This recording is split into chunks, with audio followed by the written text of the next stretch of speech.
یعنی منافقین کی ایک عادت یہ ہے کہ اللہ کی کتاب کی آیتوں کا جب مذاق اڑایا جاتا ہے، دین اسلام کی جب ہجو کی جا رہی ہوتی ہے، مذاق توہین، تو اس وقت یہ خاموش بیٹھے ہوتے ہیں اور مزہ لے رہے ہوتے ہیں، کفار و مشرکین کو کچھ نہیں کہتے۔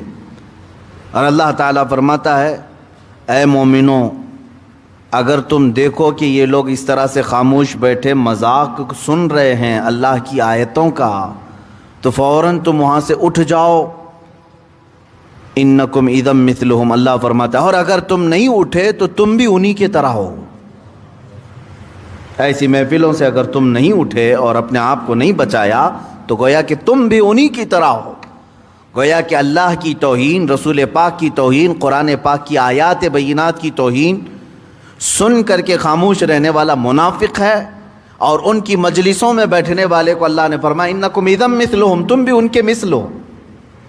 اور آگے آیت کا یہ آخری حصہ ہے جس میں اللہ نے فرمایا ان اللہ جامع المنافقین والکافرین فی جہنم جمیعا، بے شک اللہ تعالیٰ منافقین کو اور کافرین کو دونوں کو جہنم میں جمع فرمائے گا، اکٹھا ڈالے گا۔ اور اگر تم ان کی مجلسوں سے راضی تھے تو تم بھی وہیں جاؤ گے جہاں وہ جا رہے ہیں۔ اب آپ کو میں یہ بتاؤں کہ اللہ کے نبی صلی اللہ تعالیٰ علیہ وسلم نے جو بری صحبتوں سے تمہیں رکنے کا حکم فرمایا، بری مجلسوں سے بچنے کا، ایاکم و ایاہم، یہ حدیث پاک مشہور حدیث ہے، لا یضلونکم ولا یفتنونکم، تم اپنے آپ کو ان سے بچاؤ اور ان کو اپنے آپ سے بچاؤ، میل ملاپ نہ رکھو ایسے مجلسوں سے۔ کیوں؟ کہیں وہ تمہیں گمراہ نہ کر دیں، کہیں وہ تمہیں فتنے میں نہ ڈال دیں۔ ہم نے دیکھا ہے، اس سے قبل بھی میں نے کہا تھا، وہ لوگ جو اچھے خاصے پرہیزگار تھے لیکن ایسوں کی محفلوں میں بیٹھنے لگے تو سیکولرزم کا ان کے اندر کیڑا آ گیا۔ ارے یہ بھی ٹھیک ہے، وہ بھی ٹھیک ہے، ساری چیزیں کہنے لگی۔ یہ ان کے اندر خصلت آئی کہاں سے؟ اسی بری مجلس کی صحبت کا اثر ہے۔ ایمان والوں کو چاہیے کہ وہ اپنے صاف و شفاف شیشے کو بچا کر رکھیں دوسروں کی گرد و غبار پڑنے سے، اور اللہ تعالیٰ نے یہاں صاف تمہیں منع فرمایا ہے، تم وہاں سے فلا تقعدوا معهم، ان لوگوں کے ساتھ نہ بیٹھو۔ قرآن کی آیت میں پڑھ رہا ہوں، ان لوگوں کے ساتھ نہ بیٹھو، حتی یخوضوا فی حدیث غیری، جب تک کہ وہ دوسری باتوں میں مشغول نہ ہو جائیں۔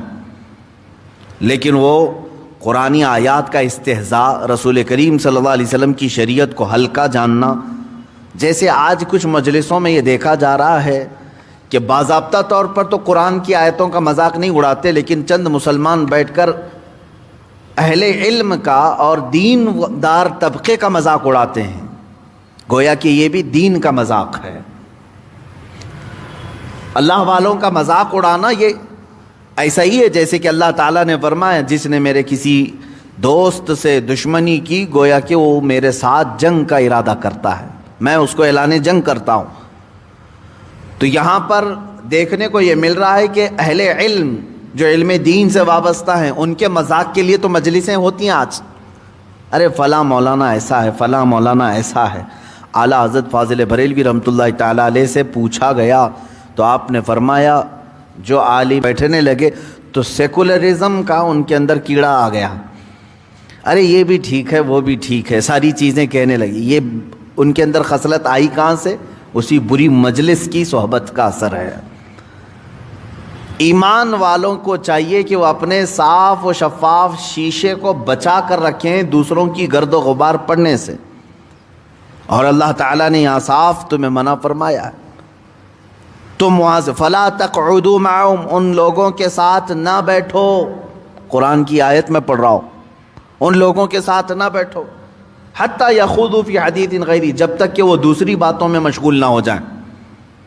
لیکن وہ قرآنی آیات کا استہزاء، رسول کریم صلی اللہ علیہ وسلم کی شریعت کو ہلکا جاننا، جیسے آج کچھ مجلسوں میں یہ دیکھا جا رہا ہے کہ باضابطہ طور پر تو قرآن کی آیتوں کا مذاق نہیں اڑاتے، لیکن چند مسلمان بیٹھ کر اہل علم کا اور دین دار طبقے کا مذاق اڑاتے ہیں، گویا کہ یہ بھی دین کا مذاق ہے۔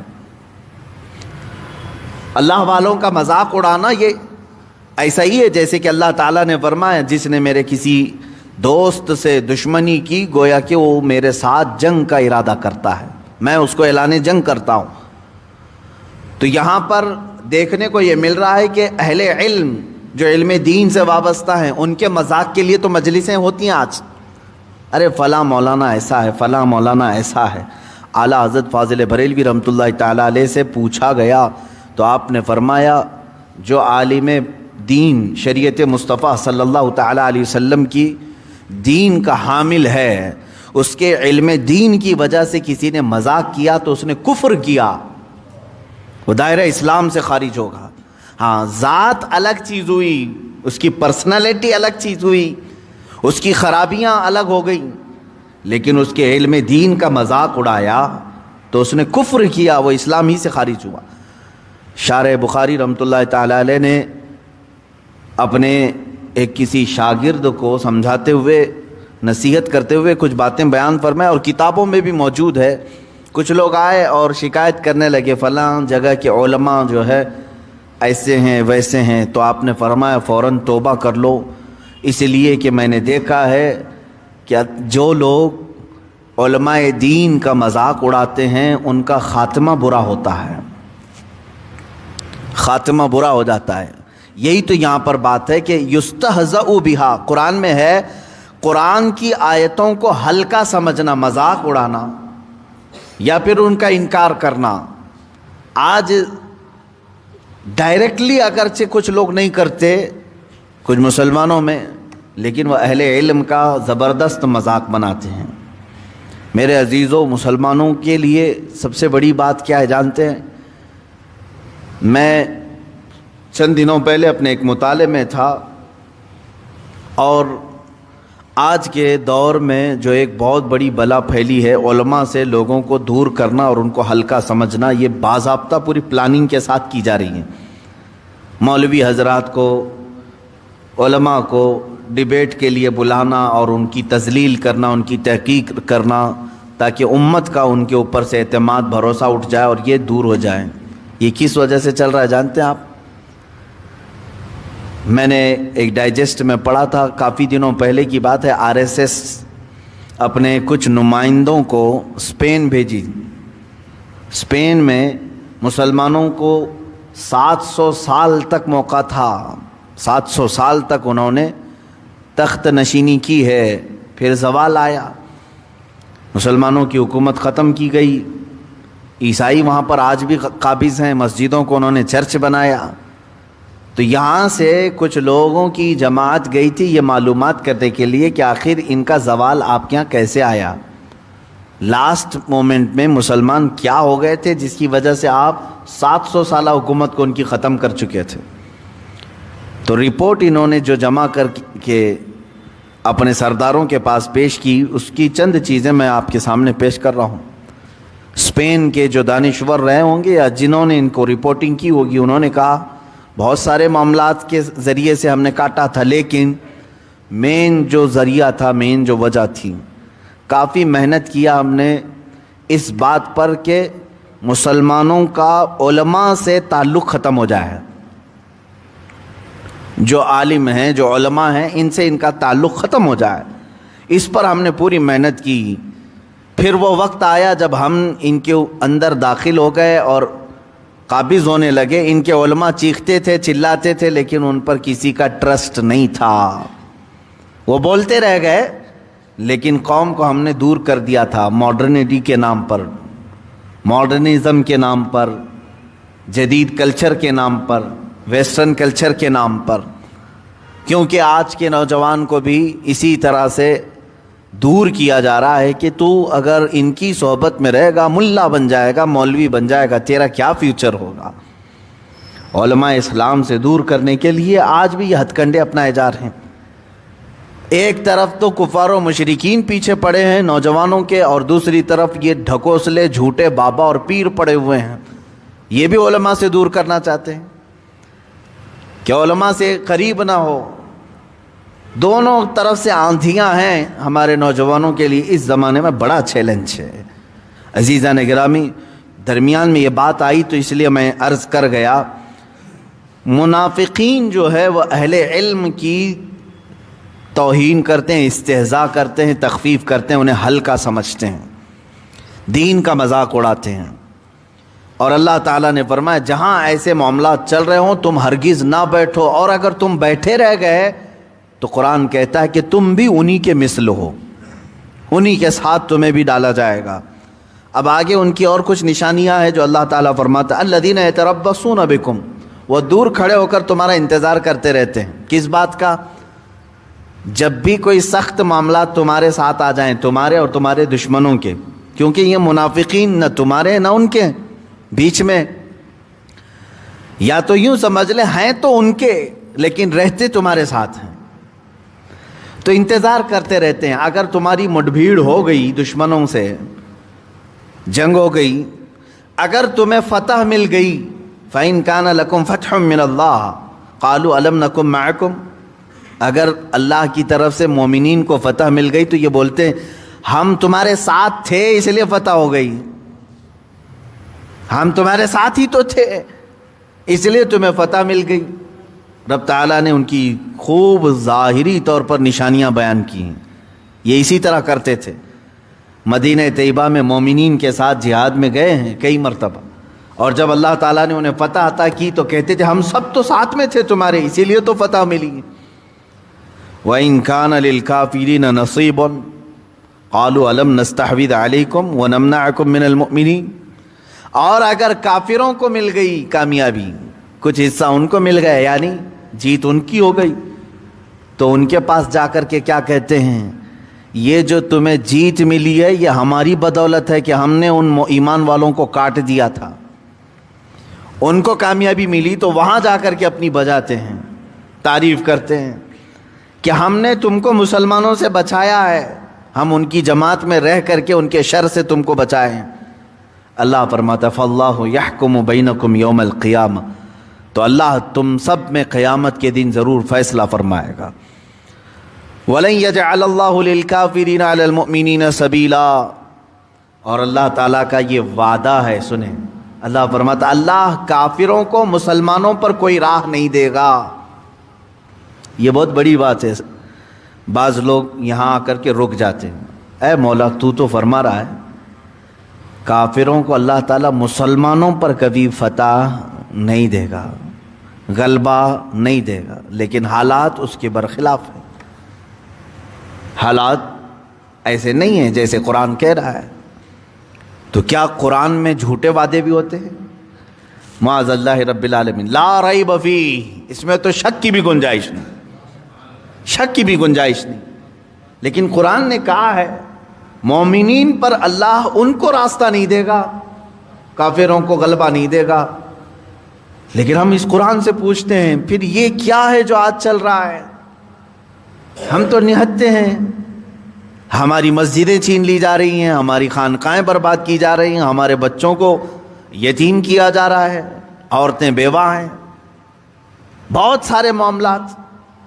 تو میرے عزیزو جواب صرف ایک ہی ہے، لفظ پر توجہ دو. پھر قرآن کی آیت میں پڑھتا ہوں، لفظ پر توجہ دو، پھر قرآن پڑھ رہا ہوں.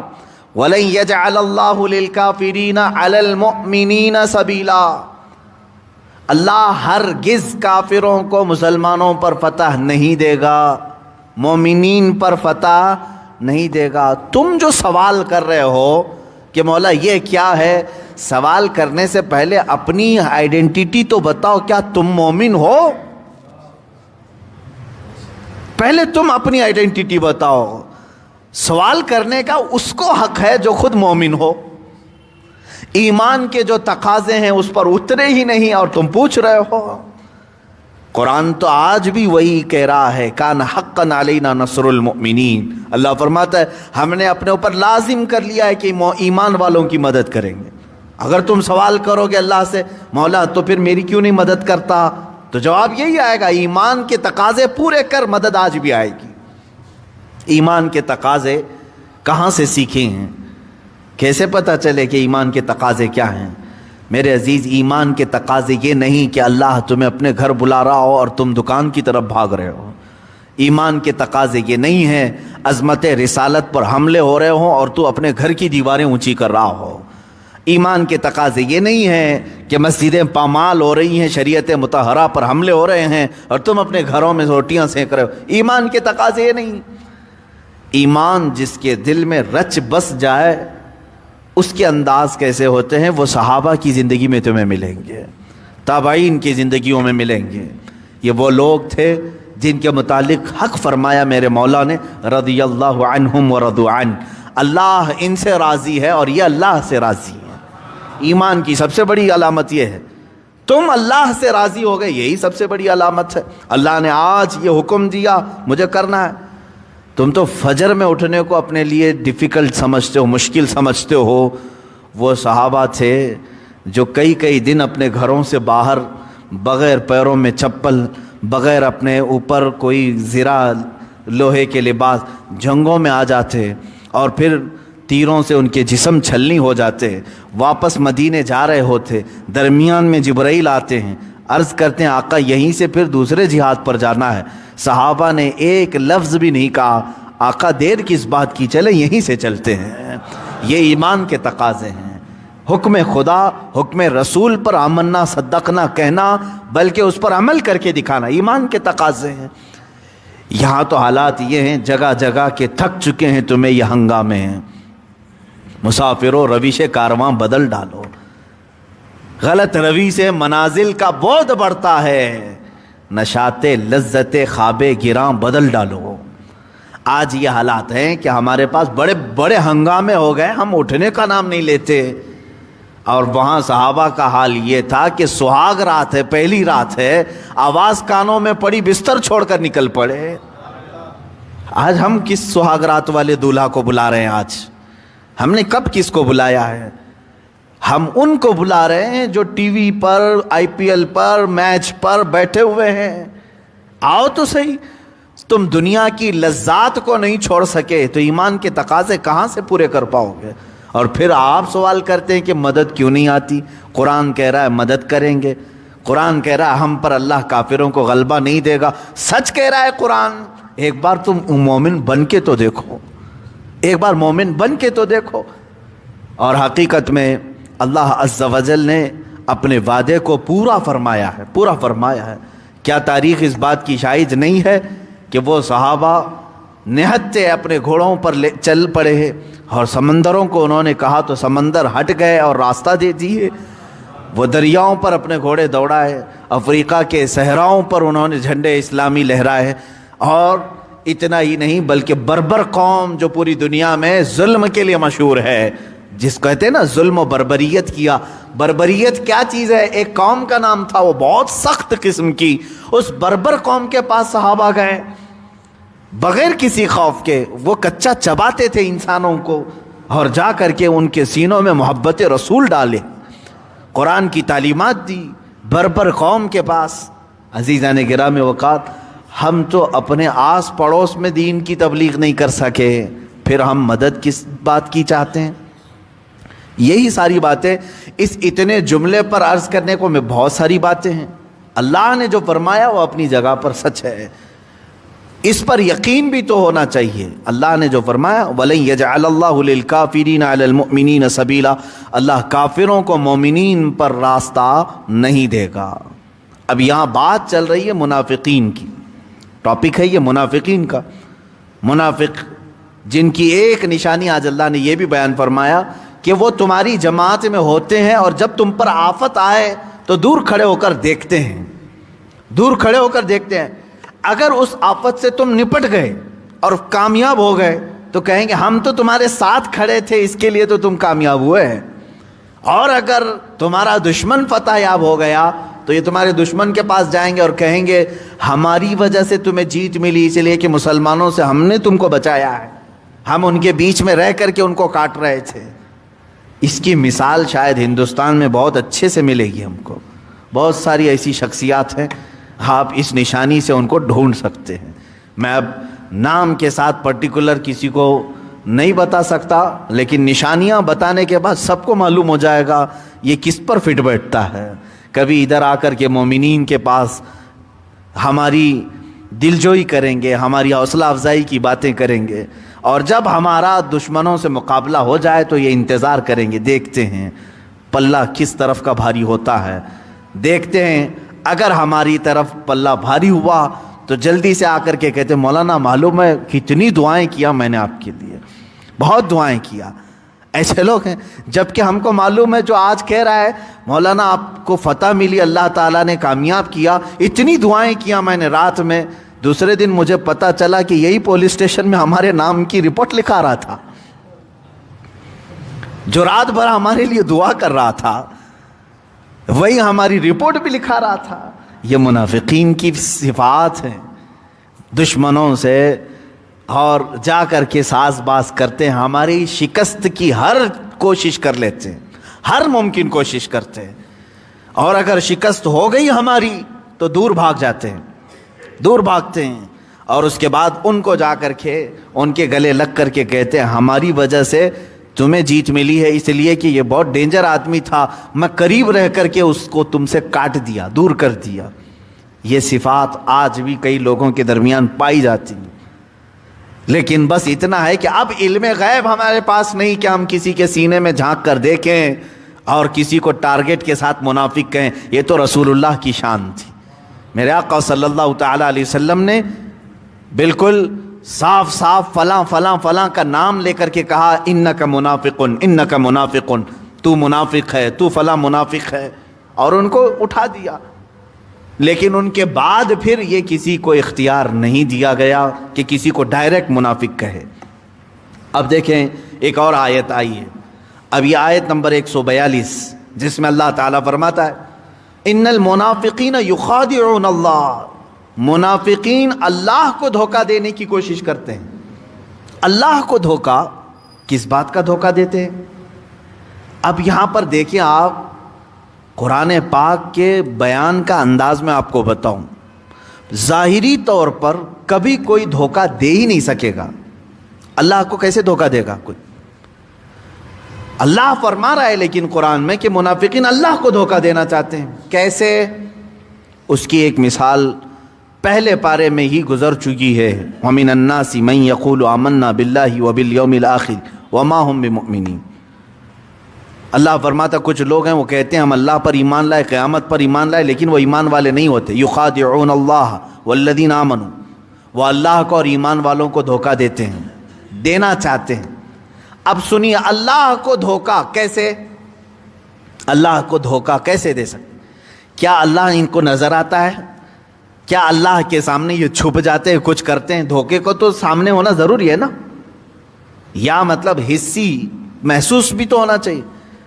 اس آیت کی تفسیر میں ائمہ تفاسیر نے فرمایا کہ جو مسلمان کو دھوکہ دیتا ہے وہ در حقیقت اللہ کو دھوکہ دینے کی کوشش کرتا ہے۔ دیکھیں اللہ نے اس کو بیان یوں فرمایا، اور جو رسول کو دھوکہ دے رہا ہے اللہ نے فرمایا گویا کہ وہ اللہ کو دھوکہ دے رہا ہے۔ یہاں منافقین ڈائریکٹ اللہ کا تو کچھ نہیں کر سکتے، کچھ نہیں بگاڑ سکتے۔ تم اگر آنکھ کھلی رکھو، آنکھ بند کرو، کچھ بھی سورج کا فرق نہیں ہونے والا۔ یہ تو معلوم ہے، ایک ظاہری مثال میں بتا رہا ہوں، سورج کا کیا بگاڑ لو گے آپ؟ اپنے گھر کے سارے دروازے بند کر دو، سورج کم ہو جائے؟ نہیں، اس کی اپنی روشنی پر تمہارا کوئی داو نہیں چلتا۔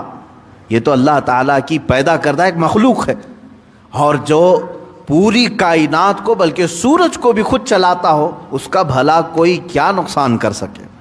لیکن رب تعالیٰ نے فرمایا جو میرے حبیب کو دھوکہ دیا چاہتا ہے اور جو مومنین کو دھوکہ دینا چاہتا ہے وہ اللہ کو دھوکہ دینے کی کوشش کر رہا ہے۔ اب اس کی چند مثالیں بھی میں آپ کو بتاؤں۔ منافقین کی صفات یہ بھی ہیں، جیسے آگے یہ بیان آ رہا ہے کیسے دھوکہ دیتے ہیں وہ۔ ایک مثال اللہ نے فرمایا وَإِذَا قَامُوا إِلَى الصَّلَاةِ قَامُوا كُسَالَىٰ، نماز کے لیے جب کھڑے ہوتے ہیں سستی اور کائلی سے کھڑے ہوتے ہیں۔ کیوں کھڑے ہوئے نماز کے لیے؟ یا تو کبھی کسی کو دکھانے کے لیے یا کسی سے ڈر کے، کہا یہ منافقین کی صفت ہے۔ اسی کے مسئلے میں بیان کیا گیا تراویح کے موقع پر جب امام صاحب قرات کرتے رہتے ہیں پیچھے پھکائی چلتی رہتی ہے، جیسے ہی وہ رکوع میں گئے سب آ کر کے شامل ہوئے، کہا یہ منافقین کی عادت ہے۔ جس کے دل کے اندر نفاق آئے گا اس کے لیے نماز بھاری ہو جائے گی. وہ تو صرف رسم ادا کرنے کے لیے آیا ہے. بہت سارے لوگ تو اس طرح نماز پڑھتے ہیں جیسے کہ اللہ سے کچھ قرضہ لیا ہے وہ ادا کرنے آیا ہے, یا پھر نماز پڑھنے کے بعد یہ سمجھتے میں نے احسان کر دیا اللہ پر. رب تبارک و تعالیٰ کا تو نے کوئی اضافہ نہیں کیا, وہ قادر مطلق ہے, جو کرو گے وہ تمہارے بھلا کے لیے ہوگا. اب سنیں اس کی مثالیں. نماز میں منافق جو ہے دھوکہ دینے کی کوشش کرتا ہے, نماز کے لیے فوراً ہاتھ باندھ لی. اب مجھے بتائیے, مجھے اگر میرا کوئی شاگرد دھوکہ دے رہا ہے تو کیسے دھوکہ دے گا؟ مثال کے طور پر میں بتاتا ہوں. میں سامنے بیٹھا تھا تو سبق جو ہے نا برابر سنا رہا تھا. میں جب دیکھ رہا تھا مجھے سبق برابر سنا رہا تھا, اور جیسے ہی میں تھوڑا سا ادھر ہوا تو اس نے ایک صفحے کی ڈانڈی مار دی اور پھر ایک صفحہ چھوڑ کر کے آگے سے سنا. سب کی نظر میں کیا ہے یہ کام؟ اس کو کیا کہیں گے؟ اس شاگرد نے مجھے دھوکہ دیا. کس بات کا دھوکہ دیا؟ استاد دیکھ نہیں رہے, استاد ادھر مشغول ہے, اس لیے اس نے بیچ کا ایک صفحہ کیا کر دیا؟ غائب کر دیا. آپ دکان کے مالک ہیں, آپ کے دکان میں مزدور ہے, گلے پہ آپ بیٹھے ہوئے ہیں, حساب کتاب چل رہا ہے. آپ کا مزدور نوٹ گن رہا ہے, 100 روپے کے برابر گن رہا. جیسے ہی آپ دیکھ رہے ہیں, جہاں آپ تھوڑی دیر ادھر مشغول ہوئے اس نے فوراً 4 نوٹ اندر کر لیا اور پھر باقی گننے لگا.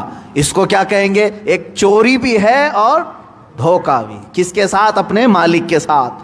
کس لیے دھوکہ کیا اس نے؟ تھوڑی دیر ہوئے ادھر دیکھ رہا ہے. میرے عزیزو, یہ انسانوں کو دھوکہ دینے والی مثالیں ہیں. اب آؤ میں تمہیں بتاتا ہوں, وہ رب ذوالجلال ایک پل کے لیے بھی کسی سے غافل نہیں ہوتا. لا تأخذہ سنۃ ولا نوم. اللہ کو نہ اونگ آتی ہے نہ اسے نیند آتی ہے. اسے کون غافل کرے گا؟ وہ بالکل غافل نہیں. لیکن بندہ نماز کے لیے آیا, آپ نماز پڑھنے کے لیے آئے, میں دیکھ رہا تھا آپ سیدھے کھڑے ہو گئے, آنکھیں بالکل سجدے گاہ پر ہیں, تلاوت صحیح ہے, آپ نہ کھجا رہے ہیں, کچھ بھی نہیں ہے, میں دیکھ رہا ہوں. میری نظریں ادھر ہٹیں تو آپ نے اپنی نماز کو تیز کر لیا, اٹھک بیٹھک شروع کر دی, کھٹا کھٹ سجدے. یہ کیا ہوا؟ کوئی دیکھ نہیں رہا ہے مجھے, آس پاس میں کوئی ہے نہیں, جلدی جلدی مار لو. میرے عزیز, تو نے لوگوں کو نہیں براہ راست اپنے رب کو دھوکہ دینا کا جا, جبکہ وہ ایک لمحے کے لیے بھی تجھ سے غافل نہیں ہے. وہ جب دیکھ رہا ہے تمہیں, اس کے باوجود تم دھوکہ دے رہے ہو. تو یہ جو دنیا میں اپنے مالک کو دھوکہ دیتا ہے, اس سے بھی بڑا دھوکہ یہ ہوا. یہاں دکان میں دھوکہ اس لیے دے رہا تھا کہ وہ نہیں دیکھ رہا تھا. استاد کو شاگرد اس لیے دھوکہ دے رہا تھا کہ استاد دوسری طرف مشغول تھا. لیکن یہ بندہ خدا کو دھوکہ دینے کی اس وقت کوشش کر رہا ہے جب خدا خود اس بندے کو دیکھ رہا ہے. وہ دیکھ رہا ہے. ایک لمحے کے لیے بھی مولا تعالیٰ کسی بندے سے غافل نہیں. وَمَا اللَّهُ بِغَافِلٍ عَمَّا تَعْمَلُونَ. اللہ نے قرآن میں کئی جگہ فرمایا جو کچھ تم کر رہے ہو اس سے اللہ غافل نہیں. يَعْلَمُ خَائِنَةَ الْأَعْيُنِ وَمَا تُخْفِي الصُّدُورُ. جو تمہاری آنکھیں چھپاتی ہیں, خیانت کرتی ہیں, اور جو تمہارا دل چھپاتا ہے اللہ اسے بھی دیکھ رہا ہے. اسی لیے محبوب الہی کے بارگاہ میں ایک مرید آئے اور انہوں نے پوچھا, مرید کہا کہ حضور خواہش ہوتی ہے کبھی کبھار تو گناہ کرنے کی اجازت ہونی چاہیے, زندگی میں کبھی کبھار گناہ کرنے کی اجازت ہونی چاہیے. انہوں نے کہا بالکل صحیح کہہ رہا ہے, آج کے پیر تو دے بھی دیتے, چل میرے سامنے ہی کر لے, یہاں الاؤڈ ہے, باہر نہیں ہے. محبوب الہی نے کہا کہ تجھے گناہ کرنے کی خواہش ہے تو میری طرف سے 2 شرطیں ہیں, یہ 2 شرطیں کمپلیٹ کر لے, جو من میں آئے کر لے, گناہ کر لے, کوئی حرج نہیں. تو وہ مرید پوچھنے لگا کہ پہلی مرتبہ شیخ کامل سے اس طرح کی بات سننے کو مل رہی, بتائیں کون سی 2 شرطیں ہیں؟ محبوب الہی نے فرمایا ٹھیک ہے, جب بھی گناہ کرنے کی خواہش آئے, گناہ کرنا لیکن خدا کی سلطنت سے باہر جا کے کرنا, وہاں جا کر کے کرو جو خدا کی حکومت سے حصہ باہر ہے. اس نے کہا کون سا ایسا ذرہ ہے جو اس کی سلطنت میں نہیں ہے؟ کون سا ایسا خطہ ہے؟ کہا دوسری شرط. آپ نے کہا گناہ کرنے کی خواہش ہو تو کر لینا، دوسری شرط یہ ہے اس وقت کرنا جب وہ سو رہا ہو. اس نے کہا اگر میں نے یہ عقیدہ رکھ لیا تو کافر ہو جاؤں گا. اسے تو اونگ بھی نہیں آتی، اس کے سونے کا سوال ہی نہیں ہے.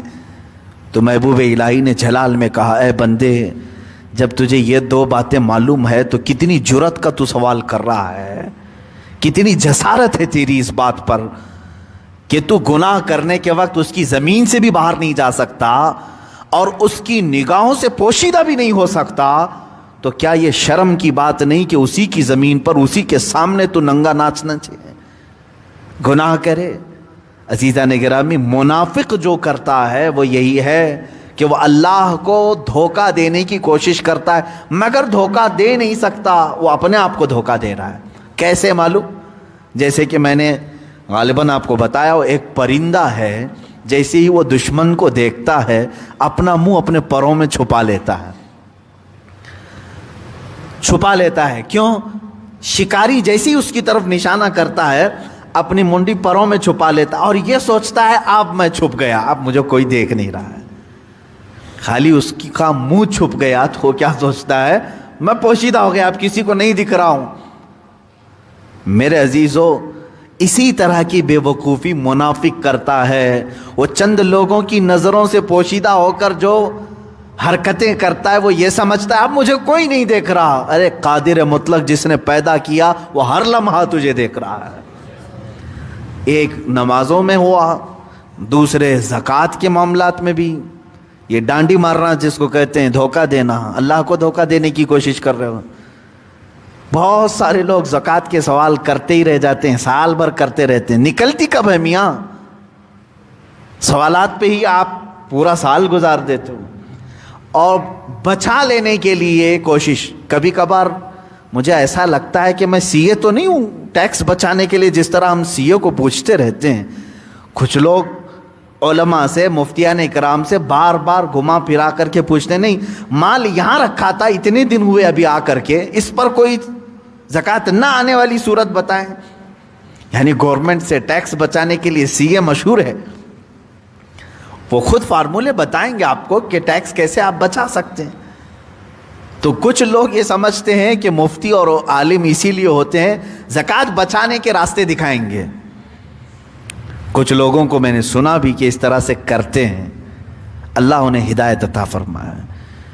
گورنمنٹ سے ٹیکس بچانا اور ہے، اللہ سے زکوٰۃ بچا کر رکھنا اور ہے. میرے عزیزو، یہ منافقین کی عادت ہے جو اللہ کو دھوکہ دینے کی کوشش کر رہے ہیں. مال چھپا کر کے رکھا اور اپنے پاس مال تھا 6 مہینے رکھا اور پھر کسی کو دے دیا، کیونکہ زکوٰۃ کے لیے سال پورا گزرنا فرض ہے، شرط ہے اس کی. مال پر سال گزرنا شرط ہے، نصاب پر. تو سال گزرنے سے پہلے کسی دوسرے کو دے دیا، اس کا سال ہونے سے پہلے پھر واپس لے لیا. زندگی بھر ہیر پھیر کرتا رہا. وہ یہ سوچتا رہا کہ میرے اوپر زکوٰۃ آئی نہیں. تم کس کو دھوکہ دے رہے ہو؟ یہ کس کو دکھانے کے لیے کر رہے ہو؟ اس کو جو تمہارے دلوں کی بھی خبر رکھتا ہے. یہ تمہارا ہیر پھیر اللہ کی نظروں میں ہے. یہ منافقین اس طرح سے کرتے تھے. جیسے آج بھی زکوٰۃ بچانے کے طور پر کچھ لوگ اس میں مشغول ہیں. جیسے موسیٰ علیہ السلام کی قوم بنی اسرائیل، اللہ نے فرمایا تھا کہ سنیچر کے دن شکار کرنا تمہارے لیے حرام ہے. اس امت پر سنیچر کے دن مچھلی شکار کرنا، کوئی بھی شکار کرنا حرام تھا شریعت موسوی میں. اب ان کو روزانہ مچھلی پکڑنی ہوتی تھی. ایک دن کی چھٹی، سیٹرڈے ہاف، یا مطلب پورے طور پر ان کا یہ چھٹی کا دن تھا، حرام تھا اس دن شکار کرنا. یہ کیا کرتے تھے؟ جمعہ کے دن جا کر کے جال لگا دیتے تھے. جمعہ کے دن جال لگا دیتے تھے اور سنڈے کو جا کر نکالتے تھے. وہ کہتے تھے کہ ہم نے سیٹرڈے کو کوئی شکار ہی نہیں کیا ہے، شریعت پر عمل ہے. لیکن جال کب لگائے تھے؟ جمعہ کو. اور نکالے کب؟ سنڈے کو، اتوار کو. جبکہ اس میں جتنی مچھلیاں پھنسی تھیں وہ سب کی سب سنیچر کو پھنسی ہوئی تھی. وہ سنیچر کا ہی شکار تھا. اور وہ کس کو کر رہے تھے؟ یہ کس کو دکھانے کے لیے؟ اللہ کو. اللہ تعالیٰ نے ان کے متعلق قرآن میں پہلے پارے میں بات فرمائی. اللہ تعالیٰ فرماتا ہے کہ ہم نے منع کیا تھا کہ سنیچر کے دن کا شکار نہ کیا جائے، لیکن انہوں نے بہانے کے ذریعے سے اس طور پر کہ جمعہ کو جا کر کے رکھتے تھے اور پھر اتوار کو جا کر کے نکالتے تھے. اللہ تعالیٰ قرآن میں فرماتا وَلَقَدْ عَلِمْتُمُ الَّذِينَ اعْتَدَوْا مِنْكُمْ فِي السَّبْتِ، اور بے شک ضرور تمہیں معلوم ہے تم میں کہ وہ جنہوں نے سنیچر کے دن سرکشی کی، فَقُلْنَا لَهُمْ كُونُوا قِرَدَةً خَاسِئِينَ، اللہ نے ان پر عذاب کیا دیا؟ اللہ فرماتا ہے تو ہم نے ان سے فرمایا کہ ہو جاؤ دھتکارے ہوئے بندر. وہ سب کے سب بندر بن گئے تھے. سنیچر کے دن شکار کرنا ان کے لیے منع تھا، لیکن ہیلا بہانہ کر کے کہاں سے کر رہے تھے؟ جمعہ ٹو سنڈے. لیکن اللہ کا عذاب ان کو بھی گھیر لیا. میرے عزیزو، ہیلے، بہانے، دھوکہ، یہ تمام چیزیں تم انسانوں سے بچا تو سکتے ہو، لیکن خالق کائنات سے کیسے؟ مومن وہ ہے جو اپنے رب تبارک و تعالیٰ کو اپنے ظاہر میں بھی سمجھتا ہے، اپنے باطن میں بھی سمجھتا ہے کہ وہ میرے ہر چیز سے واقف ہے.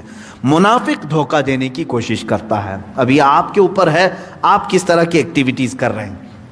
نمازوں میں، اپنے زکوٰۃ میں، اپنی عبادات میں ہمیشہ ایک تصور قائم رہے کہ میرا جو کچھ بھی ہے. اسی لیے قرآن میں اللہ نے فرمایا اے رسول آپ فرما دیں قل ان صلاتی و نسکی و محیای و مماتی للہ رب العالمین.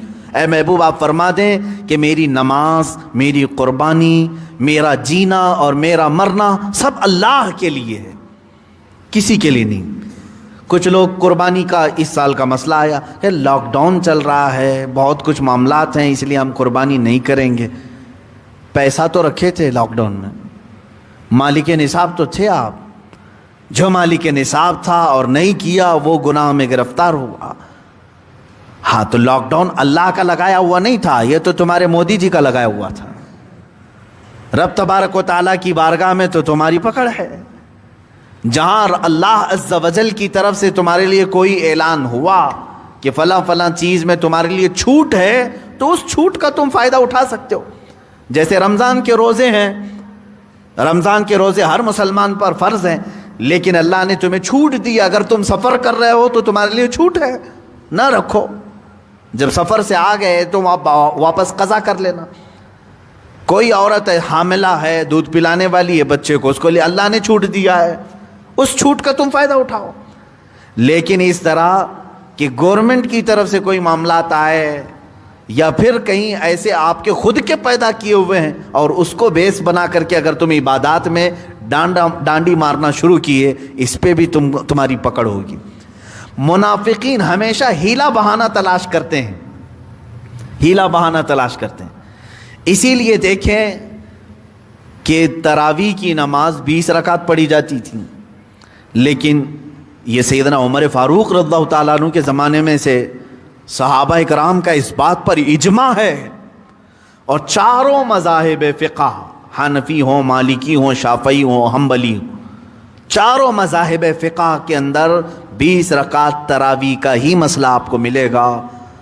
ائمہ حرم آج تک بھی، حالانکہ اہل حدیث کا مسئلہ الگ ہے ان کے نزدیک، لیکن حرمین طیبین میں آج بھی 20 رکعت تراویح پڑھائی جا رہی. شاید آپ کو معلوم ہوگا، لیکن شارٹ کٹ ڈھونڈنے والے بہت سارے لوگ ہیں. تھوڑا سا ہو، بدن پر کوئی بوجھ نہ ہے، 8 پڑھو چلے جاؤ، یہ بھی معاملات لے آئے. میرے عزیزو، قرآن کہتا ہے وَإِنَّهَا لَكَبِيرَةٌ إِلَّا عَلَى الْخَاشِعِينَ. نماز جو ہے صرف منافقین پر بھاری ہے، اللہ سے ڈرنے والے پر بھاری نہیں ہوگی. اللہ کے لیے جو نماز پڑھ رہے ہیں اس کو بھاری نہیں. کیسے بھاری ہوگی یہ 4 رکعت نماز؟ چلو 4 نہیں 20 رکعت نماز کیوں بھاری ہو رہی ہے؟ 1 گھنٹہ. ارے ہم نے تو دیکھا ہے منافقین کی ایک اور میں صفت بتاؤں آپ کو. صبح صبح نماز پڑھانے کے لیے فجر کی میں نکل رہا ہوں، ہٹے کٹے جوان جیم کر کے آ رہے ہیں. اسی وقت فجر سے پہلے، نماز سے پہلے وہ جیم پہ گئے ہوئے تھے، اور اذان کے بعد، نماز کے بعد آ رہے ہیں. سیدھے جا کر کے بستر بچھایا اور سو گئے. 2 رکعت نماز کی توفیق نہیں ملی. آج تم خود اپنے آپ کے لیے تلاش کرو. جاتے ہو اچھی بات ہے, میں نے کبھی جیم کے خلاف تمہارے کوئی نظریات بیان نہیں کیے, آپ کرو, فٹنس آپ کے لیے اچھی چیز ہے, آپ فٹ رہو, جیم کرو. لیکن وہاں جانے والے ہر جوان کو یہ معلوم ہے کتنی محنت کرتا ہے, اس میں کتنے وزنی چیزیں اٹھاتا ہے, اپنے جسم پر بوجھ ڈالتا ہے اپنی شکل بدلنے کے لیے, اپنی فٹ رہنے کے لیے. تم 1-1 گھنٹہ پسینے بہاتے ہو, اور میرے مولا کی بارگاہ میں تمہارا یہ پیشانی اور تمہاری یہ سجدے کے لیے سر نہیں جھک پاتا. یہ نفاق ہے دل کے اندر, یہ منافقت ہے. تم اس سے بھاری بھاری چیزیں کر لے جاتے ہو. ان مزدوروں کو دیکھو, دنیا میں بھی محنت کش ہیں, تھیلے اٹھا رہے ہیں, بڑی بڑی ٹوکرے اٹھا رہے ہیں. کیا یہ اچھا ہوتا کہ میرے مولا کی بارگاہ میں جھک بھی لیتے تو تمہارا یہ کمانا, حلال کمانا, تمہیں قیامت کے دن انبیاء کے ساتھ اٹھایا جانا ہوتا تھا. لیکن تم بوجھ کا بوجھ اٹھاتے رہے, رب کی بارگاہ میں نہیں جھکے. تمہارا دنیا میں محنت کرنا بھی بیکار ہوا, قیامت کے دن بھی سزا پاؤ گے. یہاں بھی نہیں سکون پائے, وہاں بھی نہیں سکون پائے. مجھے یہ بتاؤ, نماز بھاری ہے؟ اس میں کیا آپ کو 10 کلو کا ٹوکرا رکھ کر کے رکوع میں جانا ہے, 50 کلو کا لوہا اٹھا کر کے سجدے سے اٹھنا ہے؟ جیم میں تو یہ سب چیزیں کر لے جاتے ہو, بڑے بڑے لوہے کی چیزیں اٹھا لیتے ہو, ساری محنتیں کر لیتے ہو. اسی بات کو سمجھا کرو کہ اگر دل کے اندر منافقت آ گئی ہے تو اللہ کی بارگاہ میں جھکنا بھاری پڑ جائے گا. نفاق جس کے سینے میں ہے وہ اس کے لیے سجدے بہت بھاری ہو جائیں گے, دنیا کی ہر کام اس کے لیے آسان ہو جائیں گے. یہاں اپنا علاج کرو میرے عزیزو, اپنے دل کو ٹٹول کر کے دیکھو, کہیں ایسا تو نہیں کہ میں بھاری بھاری کام کر رہا ہوں اور اللہ کی بارگاہ میں میرے لیے 2 رکعت مشکل ہو رہی ہے, تو کہیں میرے اندر منافقت تو نہیں آئی, میں منافقین میں نہیں اٹھایا جاؤں گا قیامت کے دن.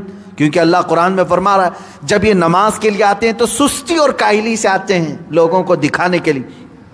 وَلَا يَذْكُرُونَ اللَّهَ إِلَّا قَلِيلًا, اور اللہ کا ذکر بھی نہیں کرتے, کرتے بھی ہیں تو تھوڑا سا. اب اور ایک ان کی مثال اللہ نے فرمایا, مذبذبین بین ذلک لا الہ ہؤلاء ولا الہ ہؤلاء. اللہ فرماتا بیچ میں ڈگمگاتے رہتے ہیں, نہ ادھر کے نہ ادھر کے منافقین. وَمَن يُضْلِلِ اللَّهُ فَلَن تَجِدَ لَهُ سَبِيلًا, اور جسے اللہ گمراہ کر دے اس کے لیے کوئی ہدایت کا راستہ ہی نہیں ملے گا. اس آن سے ڈرو, اس موت سے ڈرو جو منافقت پر آنے والی ہے. منافقت کو آپ کیا سمجھ رہے ہیں؟ یہ کفر سے بھی زیادہ سخت چیز ہے. آگے آیت آ رہی ہے, 2 آیتوں کے بعد یہ آیت آئے گی. اللہ فرماتا ہے ان المنافقین فی الدرک الاسفل من النار, بے شک منافق دوزخ کے سب سے نیچے طبقے میں رہیں گے. منافق دوزخ کے سب سے نیچے طبقے میں رہیں گے. اور میں نے شاید جمعہ کے ایک خطاب میں آپ سے کہا تھا, منافقت 2 طرح کی ہے, ایک عقیدے کی منافقت, ایک عمل کی منافقت. عمل کے منافق تو لاکھوں کروڑوں میں پائے جا رہے ہیں آج. عمل کے منافق یعنی کہتے ہیں اسلام سچا ہے لیکن ان کا عمل دکھاتا نہیں ہے. کہتے ہیں حضور پاک صلی اللہ تعالیٰ علیہ وسلم سے ہمیں عشق ہے لیکن اس کے جلوے زندگی میں دکھتے نہیں ہیں. یہ عمل کی منافقت ہے. ہاں, اس میں ہو سکتا ہے تمہاری نجات ہو جائے, قیامت کے دن بخشش ہو جائے, یعنی سزا اگر دی جانی ہو تو سزا کے بعد بخشش کا امکان ہے. لیکن جو عقیدے کا منافق ہے اس کے لیے بخشش نہیں.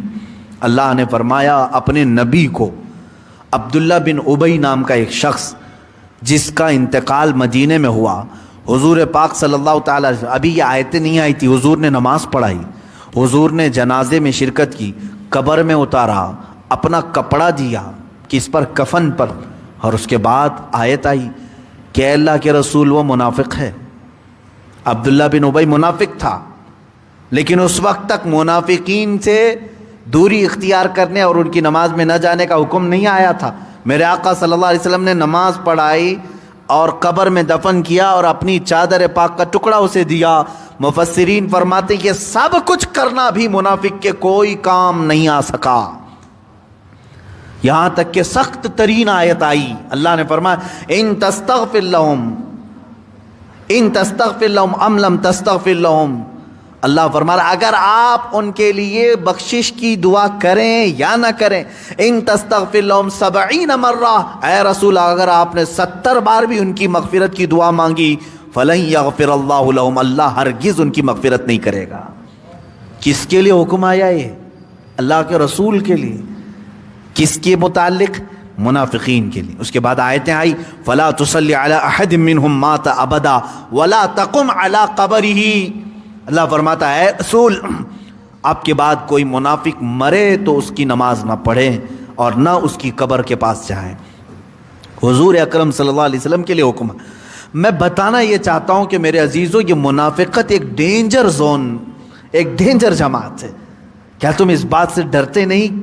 اللہ نہ کرے کہ کہیں منافقت میں موت آ جائے، اللہ نہ کرے، 1000 بار نہ کرے، لیکن اعمال کے اعتبار سے اگر اسی سمت ہم جاتے رہے، نمازوں میں سستی کائلی، زکوٰۃ میں ڈانڈی مارنا، عبادات میں چوری کرنا، اللہ رب العزت کو دھوکہ دینے کی کوشش کرنا، یہ منافقین کی جو جو عادتیں تھیں تم کیوں پال بیٹھے ہو؟ آج تمہارے اندر کیوں آئی؟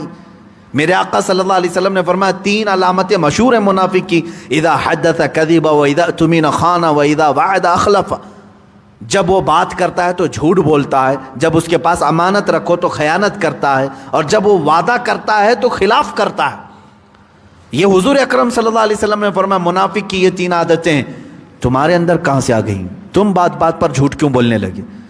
اپنے کچھ چیزوں کو چھپانے کے لیے جھوٹ کا سہارا لینا، خاص طور پر بزنس کرنے والے، تجارت کرنے والے، اللہ کی قسم، ماں کی قسم، باپ کی قسم، قرآن کی قسم، جھوٹ پر قسم کی قسم۔ حدیث میں ہے کہ یہ منافقین کی عادت ہے، وہ اپنی تجارت کے لیے قسم کھاتا ہے۔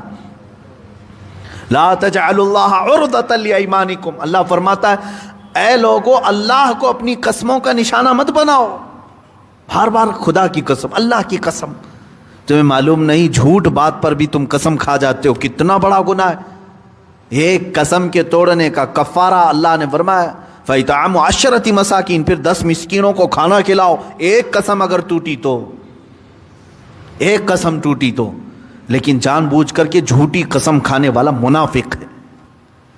آج یہ عادتیں تم کیوں پال رہے ہو؟ میں آپ میں سے کسی کو یا میرے اپنی جماعت میں کسی کو بھی میں منافق ٹارگٹ کے ساتھ نہیں کہہ سکتا، اور نہ یہ اختیار ہے ابھی کسی کو، لیکن عادتیں ان کی کیوں لے آئے ہیں یہ تو میں بتا سکتا ہوں۔ رسول کریم صلی اللہ علیہ وسلم نے گنایا ہے یہ عادتیں، اللہ نے قرآن میں گنایا ہے یہ ان کی عادتیں، تو یہ عادتوں سے تو ہمیں پرہیز کرنا چاہیے۔ قرآن کہہ رہا ہے منافق جو ہے مومنوں کو دوست نہیں بناتا، کافروں کو دوست بناتا ہے۔ اس عادت سے بچنا چاہیے کہ نہیں بچنا چاہیے؟ قرآن کہہ رہا ہے منافق عزت ان کے پاس حاصل کرنے جاتا ہے یہ سوچ کر کے کہ ان سے مجھے کچھ عزت ملے گی۔ اللہ فرماتا ہے فَإِنَّ الْعِزَّةَ لِلَّهِ جَمِيعًا، عزت تو اللہ کے پاس ہے۔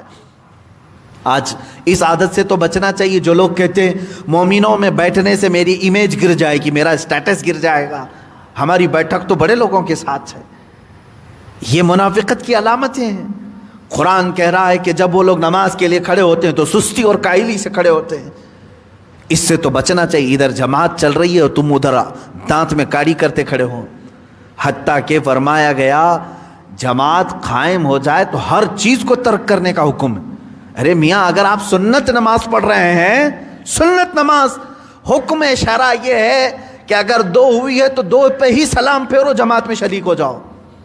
4 رکعت سنت کے لیے اگر آپ کھڑے ہو گئے تھے، عصر کی نماز ہو، عشاء کی نماز ہو، سنت پڑھ رہے تھے آپ، جماعت قائم ہو گئی، کہا سنت کمپلیٹ کرنے کا آرڈر نہیں ہے، جماعت کا احترام، 2 ہوئی تھی 2 پہ سلام پھیرو اور جماعت میں شریک ہو جاؤ۔ اتنی بڑی تاکید، تمہیں نماز دوسری چھوڑنے کا حکم آ گیا تو تم تو یہاں پر گھر میں پھکائی چھوڑ کر کے نہیں آ رہے، ٹی وی بند نہیں کر رہے ہیں، موبائل آپریٹ کرتے بیٹھے ہوئے ہیں۔ یہ کتنی بڑی سخت ترین خصلت ہے منافقت کی۔ قرآن نے یہاں تک کہا کہ جب اللہ رب العزت کی شریعت طاہرہ نے یہاں تک کہا کہ جماعت چھوڑنے کے جو آزار مبیحہ ہیں وہ بہت کم ہیں، تھوڑے سے۔ باقی تو یہاں تک کہا جو قدرت ہونے کے بعد، طاقت ہونے کے بعد جماعت میں شریک نہیں ہوتا، اے مسلمانوں وہ مردود الشہادہ ہے، زندگی بھر کبھی اس کی گواہی قبول نہ کرنا۔ گواہی قبول نہیں کس کی؟ جو جماعت ترک کر رہا ہو۔ تو یہ منافقین کی خصلتیں ہیں کہ وہ سستی اور کائلی سے نماز کی طرف آتے ہیں، آتے بھی ہیں تو دکھاوے کے لیے پڑھتے ہیں۔ اللہ رب العزت ان تمام بری عادتوں سے بچائے، خصلتوں سے بچائے، اس لیے کہ جس کی نفاق پر موت ہو گئی وہ بہت سخت ترین عذاب میں گرفتار ہوگا۔ شروع دن سے میں آپ کو بتا رہا ہوں، کافروں کے لیے جہاں عذاب کی بات آئی ہے وہاں صرف 2 آیتیں آئی ہے قرآن میں، پہلے پارے میں، اور منافقین کی بات آئی ہے تو اللہ نے 13 آیتیں ان کے بارے میں نازل کی۔ یہ ڈینجر جماعت ہے، یہ سخت جماعت ہے، اور آدمی ڈائریکٹ کافر ہوتا نہیں، ڈائریکٹ کافر نہیں ہوتا۔ کبھی کبھار ایسا ہوتا ہے کہ شکل پوری اسلامی رہتی ہے، ٹوپی بھی ہے، امامہ بھی ہے، جبہ بھی ہے، داڑھی بھی ہے، نام بھی ہے، لیکن کب کا یہ منافق ہو چکا ہوتا ہے اسے خود خبر نہیں ہوتی۔ یہ سب سے بڑی خطرناک چیز ہے اس کے اندر۔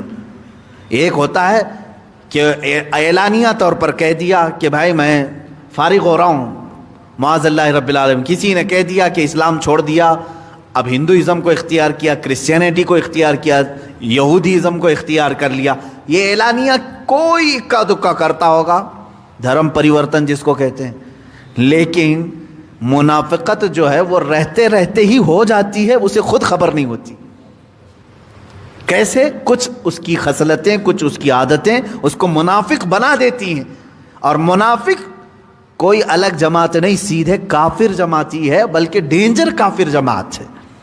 اسی لیے تو اللہ کے نبی صلی اللہ علیہ وسلم نے فرمایا ایک زمانہ میری امت پر ایسا آئے گا یصبح مؤمنا ویمسی کافرا، صبح وہ مومن رہیں گے، شام میں کافر ہو چکے ہوں گے، انہیں خود پتہ نہیں رہے گا، صبح مومن رہیں گے، شام میں کافر ہو جائیں گے۔ یہی عادتیں، یہی خصلتیں ہیں منافقت کی جو مومن کو کافر بنا دیتی ہیں۔ ڈرو اللہ رب العزت سے، خوف کھاؤ اللہ رب العزت سے۔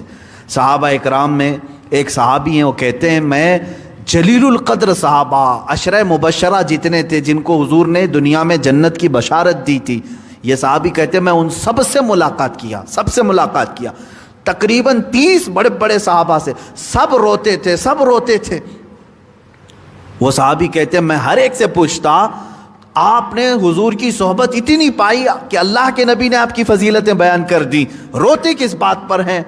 وہ سارے صحابہ کہتے تھے کہ ہمیں اس بات کا خوف ہوتا ہے کہ موت کہیں اسلام کے علاوہ نفاق پر یا کفر پر نہ آ جائے، ہمیں ڈر ہے۔ آج تو ٹھیک ہے ہم، لیکن پتہ نہیں موت کس حال میں آئے۔ عزیزان گرامی وقار، ان تمام چیزوں سے اپنے دل میں خوف رکھو۔ آج اللہ کے بارے میں بات کرنے، شریعت کے بارے میں بات کرنے، قرآن کے بارے میں بات کرنے، رسول کے بارے میں بات کرنے میں جاہل لوگ ذرا برابر خوف نہیں کر رہے، ڈرتے ہی نہیں۔ ڈسکشن چل پڑا تو سمجھتے مجھے بھی حصہ لے لینا چاہیے اس میں، چاہے پتہ ہو کہ نہیں پتہ ہو، اور اپنی طرف سے اٹکل پچھو مارتے ہیں۔ تمہیں معلوم نہیں شریعت میں اپنی رائے سے اس طرح کی بات کرنا۔ آج میں قرآن کی تفسیر میں جو بتا رہا ہوں، دیکھیں یہ تو میری تقریر ہو گئی، یہ تو میں نے ضمناً تقریر کی، یہ پوری اس کو میں تفسیر نہیں کہوں گا۔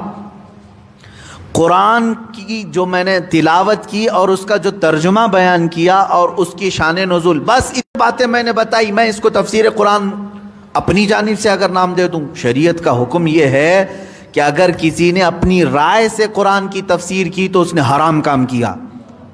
ہر عالم کو بھی اجازت نہیں دی گئی کہ قرآن کی تفسیر اپنی طرف سے کر لو، تو عام انسانوں کو آج ڈسکس کرنے کی کہاں سے اجازت مل گئی؟ شریعت کے معاملات میں، فقہی معاملات میں، دینی معاملات میں، حضور پاک کے معاملات میں۔ ڈرو ان تمام چیزوں سے کہ شیطان تمہیں ان معاملات میں بحث کرا کر کے تمہارا ایمان ختم کرنا چاہتا ہے، تمہارے اندر منافقت ڈالنا چاہتا ہے۔ میں ایمان والوں کو اس بات کا خوف دلانا چاہتا ہوں، جو ایمان اللہ نے تمہیں دیا ہے بس اسے سنبھالے رکھو کہ اللہ دنیا سے جانے تک ہمارے پاس یہ محفوظ رہے، بس ہمارا خاتمہ ایمان پر ہو۔ اللہ کریم قرآن پاک کو سمجھ کر عمل کرنے کی توفیق عطا فرمائے۔ وآخر دعوانا ان الحمد للہ رب العالمین۔ السلام علیکم۔